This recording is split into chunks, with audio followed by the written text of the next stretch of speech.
유튜브로 읽는 박정희 전기 13권 마지막 하루 해진 혁대.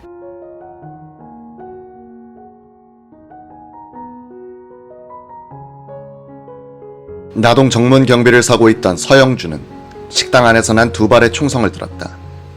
주방 쪽에서도 약간의 소란과 함께 몇 발의 총소리가 나는 듯 싶더니 실내 전등이 꺼지는 것을 보았다.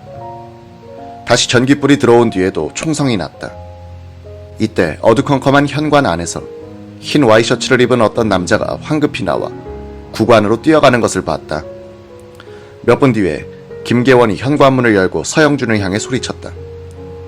빨리 들어와 각하를 병원으로 모셔라.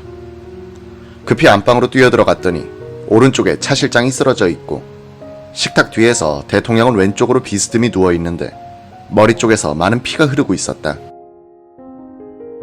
주방 안으로 권총을 난사하여 경호원들을 침묵시켰던 정보부의 두 저격수 유성옥, 이기주는 주방 안으로 들어갔다. 문 입구 쪽에 아까 유성옥이 써서 쓰러뜨렸던 사람이 있었다. 무기를 회수하려고 했는데 권총이 보이지 않았다. 경호원이 아니라 대통령 차 운전기사였던 것이다. 가운데 조리대 밑에는 경호원 두 사람이 피를 흘리면서 엎어져 있었다. 아이고 아이고 하는 신음소리를 내고 있었다. 이 신음소리는 5발을 맞은 경호원 김용섭이 낸 것이었다. 박상범 경호원은 총을 맞고 기절하는 바람에 옆에 있던 정보부 운전사 김용남이 박형 하고 깨워도 죽은 듯이 있더라고 한다. 박상범은 하체를 맞고 넘어질 때 머리를 조리대에 부딪혔다. 이 충격으로 기절했을 가능성이 있다. 김, 박 두 경호원은 총을 뽑아들고 사격 자세를 취하다가 피격되어 쓰러졌기 때문에 권총이 두 경호원의 손 바로 앞 시멘트 바닥에 떨어져 있었다. 유성옥은 이 두 자루 권총을 주었다. 이때 현관 쪽에서 비서실장이 부르는 소리가 들려왔다. 운전수 아무나 하나 빨리 와. 유성옥은 운전사였다. 그는 주워올린 권총 두 자루 중 하나를 지하실에서 올라온 보일러공 강무홍에게 맡겼다.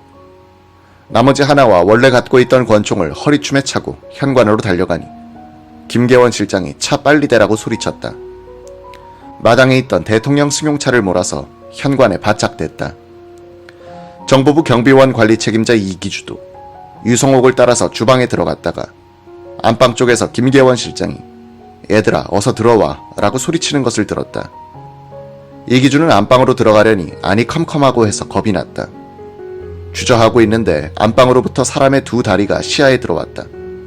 그 다리를 향하여 꼼짝마 라고 하면서 권총을 겨누는데 다리의 주인공은 차지철 실장임을 알게 됐다. 뚱뚱한 차지철은 넘어진 상태에서 눈을 뜨고서 한 손을 저으며 무슨 말을 하려고 하는데 들리지는 않았다. 이때 김계원 실장이 오더니 이리 줘. 각하 계신데 무슨 짓인가 하면서 이기주의 권총을 빼앗아 갔다. 이기주는 차 실장이 아직 안 죽었습니다 라고 말하면서 쏘라는 신용을 했다. 김계원은 이때까지도 대통령이 피격된 것을 몰랐다고 진술했다.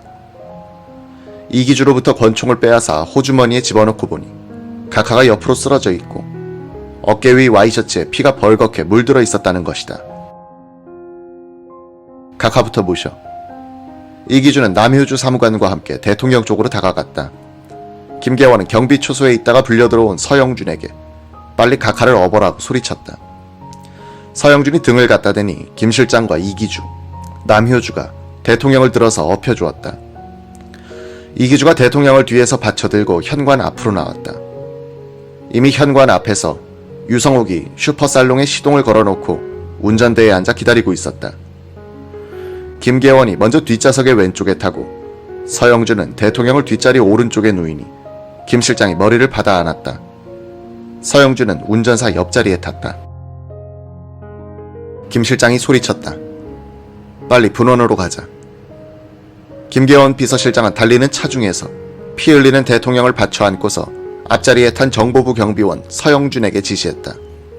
무선 전화로 11번을 돌려 사람이 나오면 수술 준비를 하라고 해. 서영준은 전화기를 여러 번 돌렸으나 응답이 없었다. 김 실장은 계속 돌려보라고 재촉했다. 그는 급하다 빨리 가자 라고 독촉하기도 했다. 서영준이 11번을 돌리고 있는 가운데 경복궁 동쪽 국군 보안사령부와 붙어있는 국군 서울지구병원 정문에 도착했다. 박정희는 차중에서 운명했다. 김계원은 그러나 차중에서 박정희가 숨을 거두는 순간을 의식하지 못했다. 김계원은 품에 안긴 상태의 대통령 얼굴을 보니 편안하고 상처도 없어 병원에 모시면 살릴 수가 있다고 생각했다. 그는 앞자리에 있는 정보부 경비원 서영준에게 계속 전화를 독촉하느라고 대통령의 생사를 확인할 경황이 없었다. 김계원의 표현을 빌리면 마음에 여유가 없었고 1분 1초가 바빴다.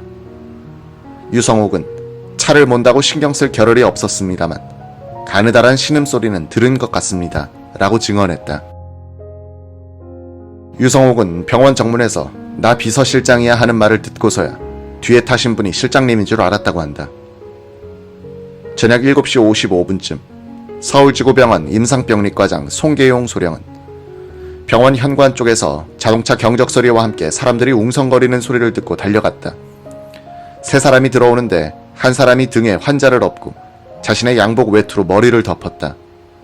그 뒤를 따라서 키가 작고 뚱뚱한 사람이 고함을 지르면서 들어왔다. 송소령은 곧 김계원 비서실장임을 알아보았다. 군의관 있는 대로 다 나와. 수술 준비해. 아직 수술할 준비가 안 됐나? 뭘 하고 있나? 뛰어나온 송소령은 외과 군의관 정규형 대위와 함께 영문을 몰라 도대체 무슨 일입니까? 라고 물었다. 김 실장은 연거푸 이 사람 살려야 돼 라고만 소리쳤다. 송소령과 정 대위는 환자를 응급실로 데리고 가서 응급대 위에 누이고 맥박을 재면서 시계를 보았다. 환자의 시계도 풀어놓았다. 오후 7시 58분이었다. 혈압, 맥박, 호흡은 죽어 있었다. 동공에 반사도 없었다. 돌아가셨지만 최선을 다해보겠습니다. 정규영 대위가 말했다. 차를 주차시키고 들어온 유성옥은 의사들이 대통령을 인공호흡시키고 있는 모습을 보고는 저런 모습이면 각하로 보기는 어렵겠구나 하고 생각했다. 눕혀놓으니 얼굴이 퍼져서 다른 사람 같았다. 보안을 유지하라. 이곳 출입을 금지시켜라. 김계원 실장은 사망이 선고된 박정희의 시체를 둘러싸고 있는 군의관들에게 말했다. 그는 군의관들이 이 병원에 자주 온 대통령의 얼굴을 알고 있어 죽은 사람이 박정희임을 당연히 알게 되었을 것이라 생각하고 그렇게 말했다고 한다.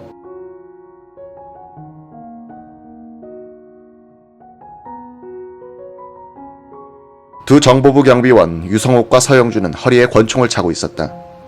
그 권총을 일부러 보이면서 둘러선 군의관과 위생병들에게 꼭 살려야 해요 라고 위협조로 말했다. 정규영 대위는 이우철 일병에게 심장 마사지를 하라고 지시했다. 이 일병은 환자의 가슴 위로 올라가서 두 손을 포갠 뒤에 왼쪽 가슴을 몇 차례 강하게 눌렀다. 동시에 정 대위는 수동식 인공호흡기 안부를 환자의 입과 코에 덮어 씌워놓고 공기 주머니를 눌러 공기를 허파로 밀어보냈다. 정 대위는 심장을 자극하여 박동시키는 강심제 에피네프린 20cc를 가슴에 주사했다. 심장 마사지도 다시 했다. 한 20분간 응급소생법을 실시했으나 결과는 회생불능이었다. 정 대위는 도저히 안 되겠습니다 라고 했다. 곁에 버티고 있는 두 감시자에게 송계용 소령은 돌아가셨습니다 라고 이야기했다. 이 사람이 누구십니까? 송소령의 물음에 두 감시자는 대답이 없었다. 며칠 뒤 군의관 정규영 대위는 합수부에서 조사를 받을 때 얼굴을 보고도 왜 각하인 줄 몰랐는가란 질문에 대해 이렇게 답했다.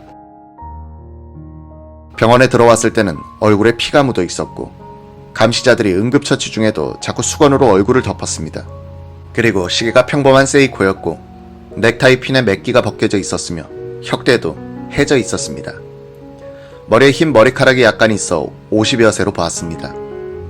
이런 여러 가지 사실로 미루어 각하라고는 상상도 할 수가 없었던 것입니다. 송소령은 피 닦고 사후 조치를 취해라고 지시했다. 위생병이 시체의 얼굴을 덮은 손수건을 치우려고 하니 두 감시자가 또 제지했다. 송소령이 사후 조치를 하지 않으면 시체가 부패한다고 달랬다.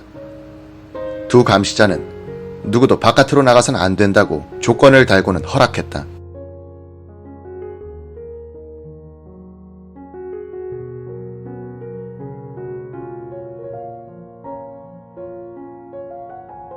위생병 이우철과 이인섭 병장이 시체를 깨끗이 닦는 역할을 맡았다. 얼굴을 솜으로 닦는데 상처가 없었다. 그런데 또 이상하게 손과 솜에 피가 묻어나오곤 했다. 이 일병은 천천히 시체의 머리를 더듬어 보았다. 오른쪽 귀 뒷부분에서 새끼손가락 하나가 쑥 들어갔다.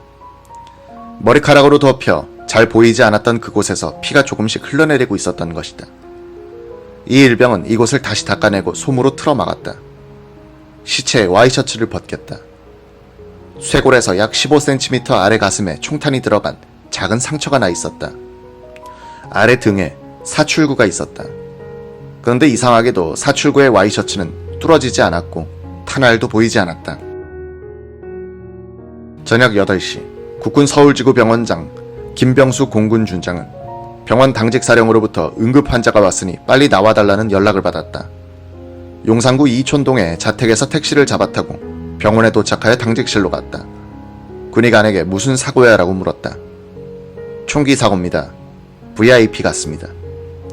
어떻게 됐나? 익스파이어 했습니다. DOA입니다. 뭘 이런 걸로 날 불렀나? 그런데 누군가? 모르겠습니다. 누가 데려왔나? 비서실장님이 데려왔습니다. 응급실에 가보자. 김병수 원장은 공군 중장 김병수란 명찰이 달린 가운을 입고 응급실로 갔다. 침대 위에 있는 시체는 와이셔츠에 양복 바지였다. 이분들은 누구야? 김 원장은 옆에 서 있던 유성옥과 서영준을 가리키며 물었다. 군의관이 대신 답했다. 같이 온 분들입니다. 두 사람을 향하여 물었다. 이 사람 누구요? 모릅니다. 당신들은 누구요? 알 필요 없습니다. 그럼 소속은 어디요? 비서실 직원입니다. 두 사람의 기세에 눌려 더 추궁을 못한 김 원장은 군의관들로부터 그동안의 처치 과정을 듣고 직접 청진기를 가슴에 갖다 대어 사망을 확인했다. 이어서 시신의 주인공을 알아보려고 머리를 덮고 있는 수건을 벗기려 했다. 흰 수건은 피에 푹 젖어 있었다. 두 감시자는 얼굴의 한쪽씩만 보이도록 수건을 열어 보였다. 오래 관찰도 못하게 했다. 밤 8시 40분쯤 당번병이 비서실장님 전화입니다 라고 알려왔다. 원장실로 뛰어가는데 두 감시자가 붙었다. 어떻게 됐나? 김계원 실장의 목소리는 다급했다. 죽었습니다, 실장님. 이미 실장님이 데려올 때 사망했습니다. 그럼 정중히 모셔라. 예. 그런데 어디에 모시려나? 글쎄요. 저희 병원에 영안실이 없으니 어떻게 하죠? 그럼 각하방에 모셔. 그건 절대 안 됩니다. 실장님. 아무리 그렇지만 각하방에 어떻게 아무나 모십니까? 그럼 어떻게 하려나? 우리는 어쩔 수 없죠. 그래, 알았다. 하여튼 김 장군이 책임지고 정중히 모셔라.